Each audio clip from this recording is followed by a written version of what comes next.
99% लोकांना स्वामींच्या मठात गेल्यानंतर नक्की करायचं काय असतं हे माहित नसतं. दर्शन घेतल्यानंतर लगेच पळायचा प्रयत्न करू नका. दर्शन घेतल्यानंतर स्वामींच्या मठामध्ये कोणताही कोपरा पकडा, तिथे 10 मिनिटं डोळे बंद करून शांत बसा.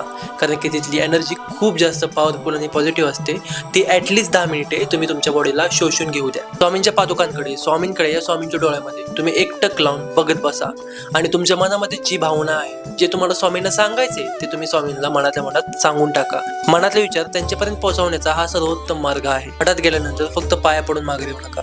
तिथला आसपासचा परिसर स्वच्छ ठेवण्याचा प्रयत्न करा. स्वच्छताच ही स्वामींची खरी सेवा आहे. स्वामी मला हे द्या, स्वामी मला ते द्या असं म्हणण्यापेक्षा स्वामींना तुम्ही एवढंच बोला, स्वामी माझ्यासाठी जे योग्य आहे ते तुम्ही द्या. तुमच्या विचारापेक्षा जास्त स्वामी तुम्हाला नक्की देतील. मठातून बाहेर निघताना स्वामींकडे बघा आणि स्वामींना मनातल्या मनात बोला की स्वामी मला आज तुम्ही दर्शनासाठी बोलावले, याचे मी मनापासून आभार मानतो. असंच कायम तुम्ही माझ्या पाठीशी राहावा. या काही गोष्टी मला समजल्या. माझी इच्छा